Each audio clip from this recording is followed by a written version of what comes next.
ಹೀಗೆ ಹೈಕೋರ್ಟ್ನಲ್ಲಿ ಸದ್ಯ ಸಿಎಂ ಸಿದ್ದರಾಮಯ್ಯನವರಿಗೆ ಹಿನ್ನಡೆಯಾಗಿದೆ.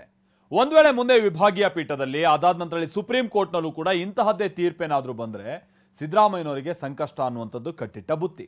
ಈ ಮಧ್ಯೆ ವಿಪಕ್ಷದಲ್ಲಷ್ಟೇ ಕೇಳ್ಬರ್ತಾ ಇರುವಂತಹ ರಾಜೀನಾಮೆ ಕೂಗು ಸ್ವಪಕ್ಷದಲ್ಲೂ ಬರುತ್ತಾ ಅನ್ನೋ ಅನುಮಾನ ಶುರುವಾಗಿದೆ.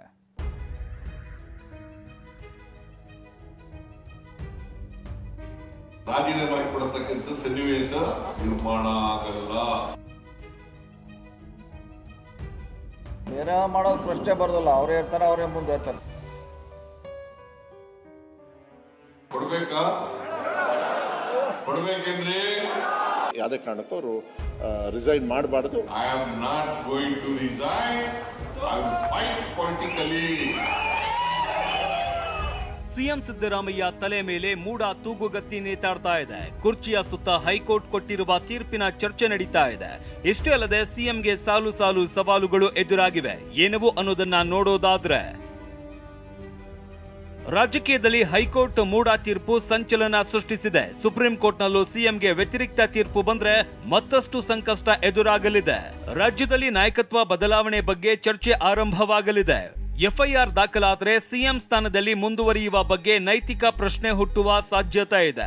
ತನಿಖೆ ನಡೆಯುವ ಸಂದರ್ಭ ಸಿಎಂ ಆಗಿ ಮುಂದುವರಿಕೆ ಬಗ್ಗೆ ಕಾಂಗ್ರೆಸ್ನಲ್ಲಿ ಪ್ರಶ್ನೆ ಎದುರಾಗುವ ಸಾಧ್ಯತೆ ಇದೆ. ಹೀಗಾಗಿ ಸಿದ್ದರಾಮಯ್ಯಗೆ ಕಾನೂನು ಹೋರಾಟ ನಿರ್ಣಾಯಕವಾಗಿದೆ. ಸಿಎಂ ರಾಜೀನಾಮೆಗೆ ಬಿಜೆಪಿ ಜೆಡಿಎಸ್ ಪಟ್ಟು ಹಿಡಿಯಲಿದೆ. ಸಿಎಂ ಸಿದ್ದರಾಮಯ್ಯ ವಿರುದ್ಧ ಎಫ್ಐಆರ್ ದಾಖಲಿಸುವಂತೆ ಒತ್ತಡ ಹೇರಲಿದೆ. ತೀರ್ಪು ಆಧರಿಸಿ ರಾಜ್ಯ ಸರ್ಕಾರದ ವಿರುದ್ಧ ವಿಪಕ್ಷ ತಂತ್ರ ಹೆಣೆಯಲಿದೆ. ಈಗಾಗಲೇ ಮೂಡ ವಿಚಾರಕ್ಕೆ ಪಾದಯಾತ್ರೆ ನಡೆಸಿದ್ದ ವಿಪಕ್ಷಗಳಿಗೆ ಹೈಕೋರ್ಟ್ ತೀರ್ಪು ಮತ್ತಷ್ಟು ಬಲ ತಂದಿದೆ. ಸಿಎಂ ಹಾಗೂ ಸರ್ಕಾರದ ವಿರುದ್ಧ ಭ್ರಷ್ಟಾಚಾರದ ಆರೋಪ ಮಾಡಿರುವ ಬಿಜೆಪಿ ಮೂಡ ವಿಚಾರಕ್ಕೆ ಹೋರಾಟ ತೀವ್ರಗೊಳಿಸಲಿದೆ.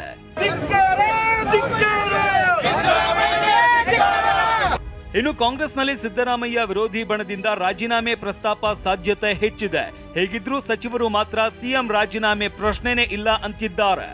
ಬೇರೆ ಮಾಡೋದು ಪ್ರಶ್ನೆ ಬರೋದಿಲ್ಲ. ಅವರೇ ಇರ್ತಾರೆ, ಅವರೇ ಮುಂದೆ ಇರ್ತಾರೆ. ಅವ್ರ ಮುಂದೆ ಅವ್ರನ್ನ ಕೆಳಗಿಳಿಸೋ ಪ್ರಶ್ನೆ ಇಲ್ಲ. ಸಿಎಂ ಅವರೇ ಮುಖ್ಯಮಂತ್ರಿಯಾಗಿ ಸಿದ್ದರಾಮಯ್ಯ ಇರ್ತಾರೆ. ಎಂತ ಕೊಡಬೇಕಂತೆ ಜನರು ಮತ್ತು ಶಾಸಕರು ಹಾಗೂ ಸಚಿವರು ಎಲ್ಲರೂ ಕೂಡ ಮುಖ್ಯಮಂತ್ರಿಗಳ ಜೊತೆಗಿದ್ದೀವಿ. ಯಾವುದೇ ಕಾರಣಕ್ಕೂ ಅವರು ರಿಸೈನ್ ಮಾಡಬಾರ್ದು. ಅವ್ರು ಮಾಡ್ತಕ್ಕಂಥ ಕೆಲಸ ಮುಂದೆ ತಗೊಂಡು ಹೋಗಬೇಕು ಅಂತ. ಇನ್ನು ಕೆಪಿಟಿಸಿಎಲ್ನ ಕಾರ್ಯಕ್ರಮದಲ್ಲೂ ಸಿಎಂ ರಾಜೀನಾಮೆ ವಿಚಾರ ಪ್ರಸ್ತಾಪ ಮಾಡಿದ್ರು. ನನ್ನ ರಾಜೀನಾಮೆಗೆ ಅನೇಕರು ಕಾಯ್ತಾ ಇದ್ದಾರೆ, ನಾನು ರಿಸೈನ್ ಮಾಡಬೇಕಾ ಅಂತ ಜನರನ್ನ ಕೇಳಿದ್ದಾರೆ. ಬಹಳ ಜನ ಕಾಯ್ಕೊಂಡಿದ್ದಾರೆ. ಸಿದ್ದರಾಮಯ್ಯ ರಾಜೀನಾಮೆ ಕೊಡ್ತಾರೆ, ಸಿದ್ದರಾಮಯ್ಯ ರಾಜೀನಾಮೆ ಕೊಡ್ತಾರೆ. ರಾಜೀನಾಮೆ ಕೊಡತಕ್ಕಂಥ ಸನ್ನಿವೇಶ ನಿರ್ಮಾಣ ಆಗಲ್ಲ. ರಾಜೀನಾಮೆ ಕೊಡಲ್ಲ. ಕೊಡ್ಬೇಕಾ? ಕೊಡ್ಬೇಕೇನ್ರಿ? ಅದೇನೇ ಇರಲಿ, ಸಿಎಂ ಸಿದ್ದರಾಮಯ್ಯ ಮೊದಲ ಬಾರಿಗೆ ಕಾನೂನಿನ ಬಲೆಗೆ ಸಿಲುಕಿದ್ದಾರೆ. ನಿಷ್ಕಳಂಕ ಎಂಬ ಕೀರ್ತಿಗೆ ಪಾತ್ರವಾಗಿದ್ದ ಸಿಎಂ ಸುತ್ತ ಮೂಡ ಸುತ್ತಿಕೊಂಡಿದೆ. ಇದೇ ಪ್ರಕರಣ ಕುರ್ಚಿಗೂ ಆಪತ್ತು ತರುತ್ತಾ ಕಾಲವೇ ನಿರ್ಣಯಿಸಲಿದೆ. Bureau report, TV9.